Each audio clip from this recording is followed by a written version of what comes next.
Hey everyone, welcome to another Raid Shadow Legends video. In this video, we're going to talk about Raid Shadow Legends improvements that I want to see in the game from other games that I play. So guys, I actually play another game called Star Wars Galaxy of Heroes. I don't know if you've heard of it. It's a similar game to Raid Shadow Legends in the sense that you collect champions out of the Star Wars universe. Here it is, this is Star Wars Galaxy of Heroes. It's a similar type of game to Raid Shadow Legends. You collect heroes out of the Star Wars universe. There's a campaign mode for light side and dark side. If you know about how it is in the Star Wars universe, you play around throughout the campaign mode, which is this one, light side and dark side. What I want to show you guys out of this video is like the improvements that I want to see in the game that Star Wars Galaxy of Heroes has. Of course, this game is going on since 2016, so it's been a long time. So they had the developers had time to improve on every of the aspects of the game. So since Raid is still a new game, we do have a lot of time to improve in aspects like this one right here. This is a filter, and you click right here, you filter like light side, you get all your light side characters. You go right here, attacker, you get all the attackers that you have depending on their skill, and then you can categorize as well through their rarity or their level. Gear tier, like how much gear do they have on. For example, in Raid, this could be like if you have characters with 6-star gear, you put them and they're gonna be first in the rows right here. Or let's say you have health, you're gonna get your characters with the most health available in the game. So this would be a great addition to Raid Shadow Legends. Another great addition will be the way of sorting out gear with Loadout. In Star Wars Galaxy of Heroes, we have loadouts for mod. You can consider these like gear that we have in Raid Shadow Legends, but mods is what Star Wars has. So you have mods for each character right here. You filter them out. So you can do this. Think about this in being in Raid Shadow Legends. So you have your gear, you can select primary stat on your gear like crit damage or speed or something like that, and then secondary stat, you categorize it through speed, you click confirm, and you see if you have any gear with those filters that you applied. This would be great for Raid Shadow Legends because it will make it so much easier to go through all of your gear and really see, okay, I do have this, okay, I don't have this, so I might need to farm for this specific champion, and that would be great for us, especially make it much easier for us to go through our gear in all our champions. Because what is great about this is only unassigned mods. So this could be like in Raid, this could be only an assigned gear. So if you don't have the gear and you have it in your backpack, you could still find it with this filter. But if you click this in Raid, it would actually show you all the gear that you have on champions already, so you can go through those as well and maybe switch out the gear. Another great thing about Star Wars that could be used in Raid Shadow Legends is loadout, assigned loadout. So you save up for your different characters what kind of mods they use. So in Raid it will be what kind of gear they have. So you save, for example, for Aethel, you save your lifesteal gear, and then you save up your I don't know, critical damage gear separately. So you have 2 loadouts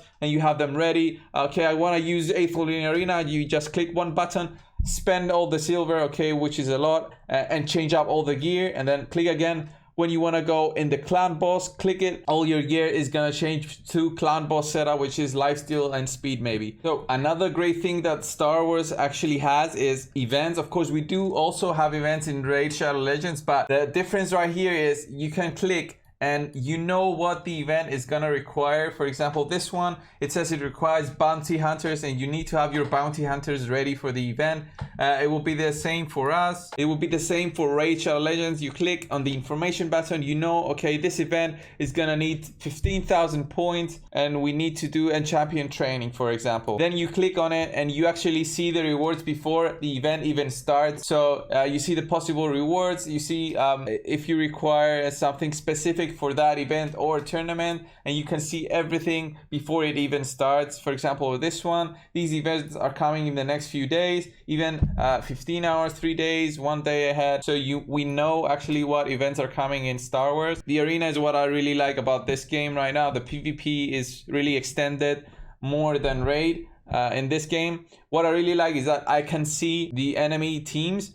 Like in Raid, we have something similar to this, and just click on this. We don't know what we're facing. We just know the 4 characters we have. If I click on a team right here, I know what they have. I can go through him. I can see all his stats, his gear, his mods. I know what I have facing against me. I know how fast they are, because this game is all about speed as well. In the turn turn meter order as well, so I know who is faster than me before even going in arena. While in raid, we don't even know if the enemy, for example Seeker, is faster than my Seeker. Of course, other minor additions would be like to have a friend list like we do have in Star Wars Galaxy of Heroes. You can invite all your friends. This does not really make a difference in Star Wars other than your friends actually help you in the campaign. You can get the leader spot from one of your friends that he uses in the campaign mode and use him in your campaign mode as well. Another great thing that Star Wars does, and this is really rare of course in special occasions every couple of months, 3 or 4 months actually.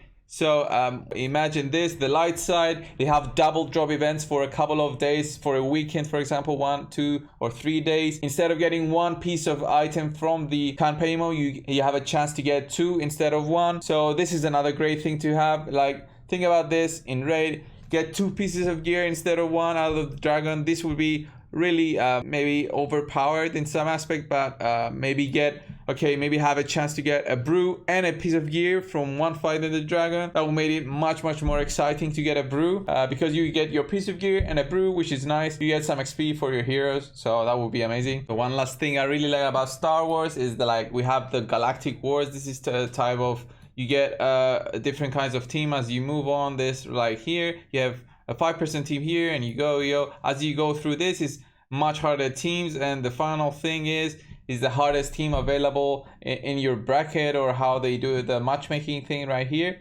What I really like about this is after 150 completed Galactic Wars that you do in Star Wars, you have the chance to use a sim, and this is like completing everything in a row without actually having to do the fight. This would be great in Raid Shadow Legends. Think about in Faction Wars.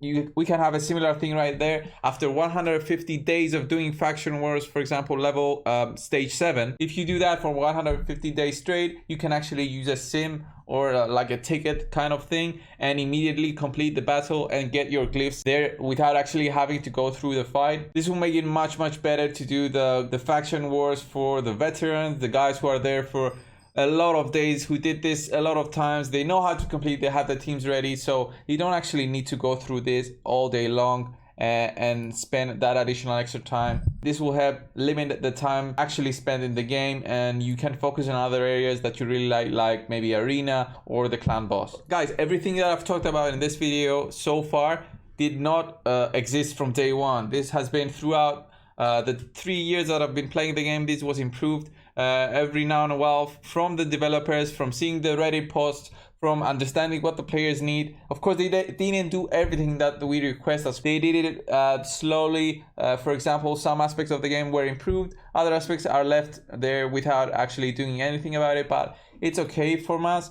Don't take it like Raid needs to do everything today. They're gonna do it throughout the time. If they want to keep the player base going, if they want to keep players who spend a lot of money in the game, if they want to keep those, they need to keep them happy and give some quality of life improvements as well as more content for the characters that they spend their money on. So another great thing that Raid has is we have the raids, of course. These are bosses that you fight, Star Wars themed bosses. But what is really great is that even if you go in a raid, you just join the fight. You don't need to actually fight the boss. You have a small chance of getting at least a very small amount of rewards. The top players who actually do a lot of the fights in the boss, those players get the top rewards, and the first, second, third guys right here get the top rewards.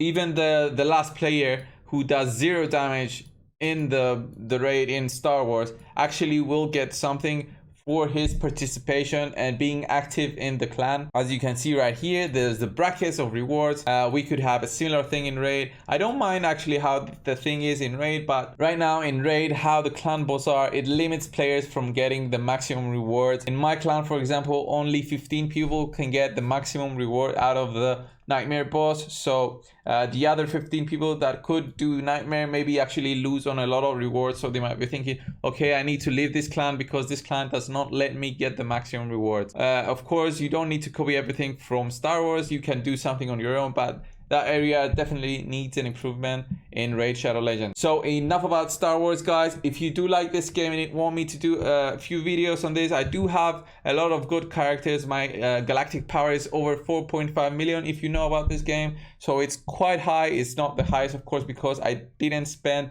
a lot of money on this game. I think throughout 3 years I've been playing, I spent about 50 euros on the game in total in 3 years, so that's great. If you want to see a few videos on Star Wars, just comment down below and I'll do it for you guys. So let's get back to Raid. So guys, if you like this video on how Raid can take some aspects of Star Wars and maybe some other games and bring them to Raid, improve on them, make them much better, and give that quality of life improvements and content to the players, give them value for the money that they spend, additional value, and make us use our champions every way possible and not feel that our investment in the game, our time and money is not well spent.